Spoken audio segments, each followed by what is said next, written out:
Hello good morning friends, welcome back to your own channel current affair exam.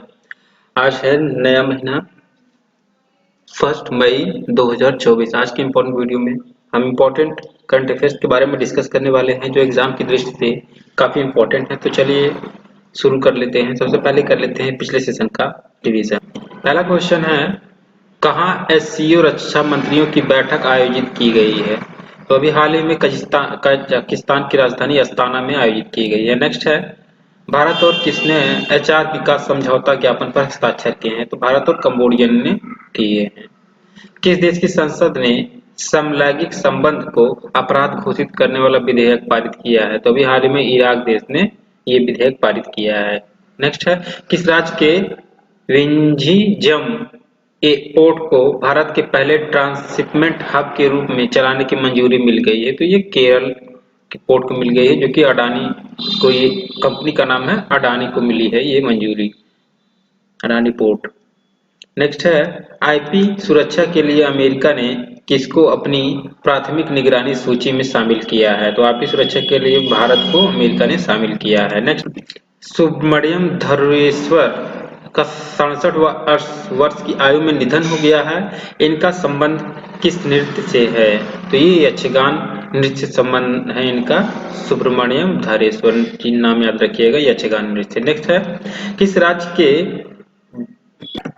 किस राज्य के Bru प्रवासी पहली बार त्रिपुरा मतदाता के रूप में लोकसभा चुनाव में भाग लेंगे? तो ये मिजोरम राज्य से संबंधित हैं ब्रू प्रवासी, जो कि बाद में त्रिपुरा में ही बस गए हैं।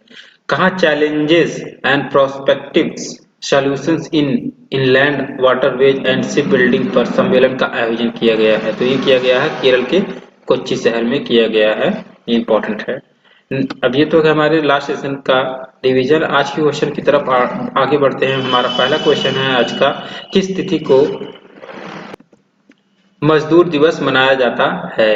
तो ये प्रत्येक वर्ष जो है 1 मई को अंतर्राष्ट्रीय मजदूर दिवस मनाया जाता है। अब 1 मई को ये अंतर्राष्ट्रीय मजदूर दिवस, अभी मई माह में इम्पोर्टेंट जो भी दिवस है उसको देख लेते हैं एक बार। 3 मई को विश्व प्रेस स्वतंत्रता दिवस मनाया जाता है, और वहीं 12 मई को अंतर्राष्ट्रीय नर्स दिवस हर साल ये जो है फ्लोरेंस नाइटिंगेल के जन्मदिन पे मनाया जाता है। और 16 मई को अंतर्राष्ट्रीय डेंगू दिवस, और 17 मई को विश्व उच्च रक्तचाप दिवस, और वहीं 8 मई को विश्व रेड क्रॉस दिवस मनाया जाता है, और 31 मई को विश्व तंबाकू विरोधी दिवस मनाया जाता है। ये इतने इंपॉर्टेंट दिवस है मई की इसको आप याद रखिएगा। किसे पाकिस्तान देश का नया उप प्रधानमंत्री नियुक्त किया गया है? तो अभी हाल ही में पाकिस्तान के विदेश मंत्री रह चुके हैं ये इसाक डार को नियुक्त किया गया है नया उप प्रधानमंत्री। अब पाकिस्तान के करंट टाइम में पीएम है शहबाज शरीफ, यहाँ के प्रेसिडेंट है आसिफ अली जरदारी, और यहाँ की संसद का नाम है नेशनल असेंबली। इतना पाकिस्तान के बारे में याद रखिएगा। नेक्स्ट क्वेश्चन है,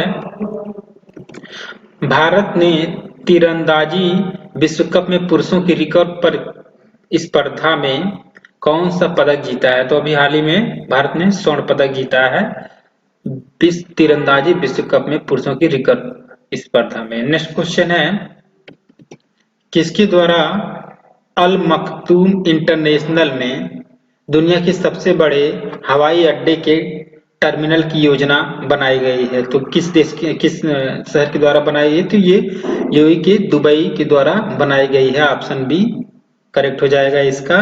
दुनिया के सबसे बड़े हवाई अड्डे के टर्मिनल बनाने की योजना दुबई बना रहा है। दुबई यूएई में है। तो यूएई पासपोर्ट जो है दुनिया का सबसे सस्ता पासपोर्ट है, ये इतना याद रखेंगे आप। इसके अलावा जो दूसरे नंबर का सबसे सस्ता पासपोर्ट है वो भारत देश का पासपोर्ट सबसे दूसरा सस्ता पासपोर्ट है।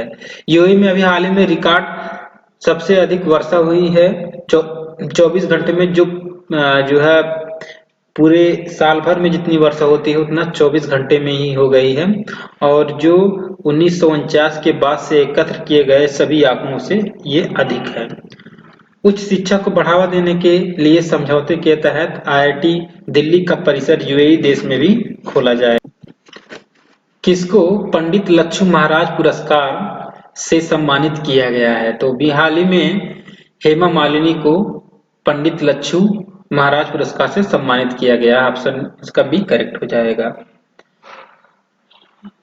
कुछ प्रमुख पुरस्कार देख लेते हैं।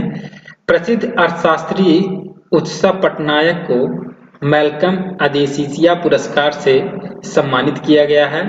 वहीं जापान के वास्तुकार रेकेन यामामोटो ने प्रित्जकर आर्किटेक्चर पुरस्कार 2024 जीता है। इसके अलावा शशि थरूर को फ्रांस देश का सर्वोच्च नागरिक सम्मान Chevalier de la Legion d'Honneur से सम्मानित किया गया। इसके अलावा ज्ञानपीठ पुरस्कार 2023 गुलजार और जगत गुरु भद्राचार्य को चुना गया है। और तमिल लेखक पेरुमल मुरुगन को उपन्यास फायरबर्ड के लिए जेसीबी पुरस्कार 2023 से सम्मानित किया गया है। नेक्स्ट क्वेश्चन है, किसके द्वारा लिखित पुस्तक द विनर माइंडसेट का विमोचन किया गया? अभी हाल ही में द विनर माइंडसेट का विमोचन किया गया है। तो ये जो है लिखा गया है ऑस्ट्रेलियाई पूर्व क्रिकेटर जो है शेन वॉटसन की ये पर आधारित है द विनर माइंडसेट। कुछ प्रमुख पुस्तकें इस प्रकार जो काफी एग्जाम से काफी इंपॉर्टेंट है, चलिए देख लेते हैं एक एक करके। Just mercenary notes from my life of and career नाम से डी सुब्बा राव ने अपना संस्मरण लॉन्च किया है। इसके अलावा सलमान रुश्दी की 2022 में चाकू मारने की घटना पर आधारित नाइफ नाम की रचना प्रकाशित की गई है। और मधुमिता मुर्गिया की पुस्तक code dependent living in the shadow of a पुस्तक है। और इसके अलावा मनोज सिन्हा द्वारा अंग्रेजी में पहले मगही उपन्यास फूल बहादुर का विमोचन किया है। इसके अलावा सीडीएस अनिल चौहान ने एआईएन नेशनल सिक्योरिटी लॉन्च की है। इसके अलावा बराक ओबामा द्वारा, जो कि अमेरिका के पूर्व राष्ट्रपति रह चुके हैं, इनकी पुस्तक का नाम है a promised land. Margaret Atwood ने द टेस्टामेंट पुस्तक लिखी है। इसके अलावा Stephen Hawkins a brief history of time पुस्तक के लेखक हैं। ये इतना इंपॉर्टेंट पुस्तक है, इसको आप याद रखेंगे। नेक्स्ट क्वेश्चन है, किसने innovative 3D printed dummy ballot unit विकसित किया है? तो ये विकसित किया गया है आईआईटी गुवाहाटी द्वारा। ऑप्शन बी इसका करेक्ट हो जाएगा। 3D printed dummy ballot unit विकसित किया गया है। कुछ आईआईटी द्वारा इंपॉर्टेंट क्वेश्चन है, देख लेते हैं। आईआईटी गुवाहाटी ने अभी हाल ही में भारत का सबसे बड़ा remote pilot training organisation launch किया। इसके अलावा आईआईटी बॉम्बे में कैंसर उपचार के लिए भारत की पहली घरेलू जीन थेरेपी का शुभारंभ किया गया। इसके अलावा आईआईटी जम्मू ध्वनि आधारित एंटी ड्रोन सिस्टम विकसित किया गया। इसके अलावा आईआईटी मद्रास का एक नया कैंपस श्रीलंका में भी खुलेगा, ऐसी घोषणा की गई है। और हुंडई और IIT Madras hydrogen innovation valley स्थापित करने के लिए समझौता किए हैं। नेक्स्ट है, किस देश के बीएलसी ग्रुप और भारत के योत्ता डाटा सर्विसेज प्राइवेट लिमिटेड ने डेटा सेंटर स्थापित करने के लिए एक समझौता किया है? तो अभी भारत देश के योत्ता डाटा सर्विसेज प्राइवेट लिमिटेड और नेपाल देश के बीएलसी ग्रुप ने यह समझौता किया है। इसका आंसर करेक्ट सी हो जाएगा, नेपाल है। अब नेपाल है तो नेपाल की राजधानी है काठमांडू। और आपको एक बारे में बता देते हैं, जो काठमांडू है सार्क सदस्य देशों का मुख्यालय काठमांडू में स्थित है, ये भी आप याद रखेंगे। और भारत ने नेपाल देश में बुनियादी ढांचे के पुनर्निर्माण के लिए $7.5 लाख करोड़ का वित्तीय पैकेज बढ़ाया है। इसके अलावा भारत और नेपाल देश के बीच झूला घाट सस्पेंशन ब्रिज पूरी तरीके से चालू हो गया है। तो ये नाम याद रखिएगा, झूला घाट सस्पेंशन ब्रिज भारत और नेपाल के बीच चालू की गई है। इसके अलावा गाय जात्रा उत्सव जो कि नेपाल में मनाया गया है। नेक्स्ट है, विश्व ऊर्जा कांग्रेस 2024 का आयोजन किस देश में किया जा रहा है? तो ये नीदरलैंड देश में किया जा रहा है। ऑप्शन बी इसका करेक्ट हो जाएगा। नीदरलैंड में किया जा रहा है तो बता दें आपको, नीदरलैंड की कैपिटल जो है वो एम्स्टर्डम है। यहाँ करेंसी के रूप में यूरो चलता है। और नीदरलैंड के एक शहर द हेग में अंतर्राष्ट्रीय न्यायालय का मुख्यालय भी स्थित है, जो काफी इंपॉर्टेंट है। यानी संयुक्त राष्ट्र का अंतर्राष्ट्रीय न्यायालय स्थित है द हेग में, स्विट्जरलैंड के एक शहर। सो फ्रेंड्स, ये तो हमारे आज के इम्पोर्टेंट करंट अफेयर्स। हमने कल के प्रश्न में आपसे पूछा था, नई दिल्ली किस स्थान में भारत की सबसे बड़ी जलवायु घड़ी का अनावरण किया गया है? तो नई दिल्ली में किस स्थान पर किया गया है? तो CSIR के मुख्यालय में इसका अनावरण किया गया है, भारत की सबसे बड़ी जलवायु घड़ी। इसके बारे में काफी सारे स्टूडेंट्स ने करेक्ट आंसर बताया है।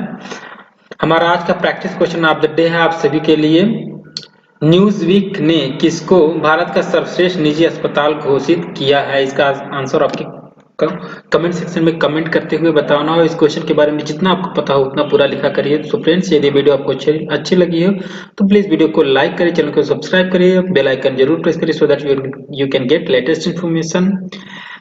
Thank you for watching, bye bye.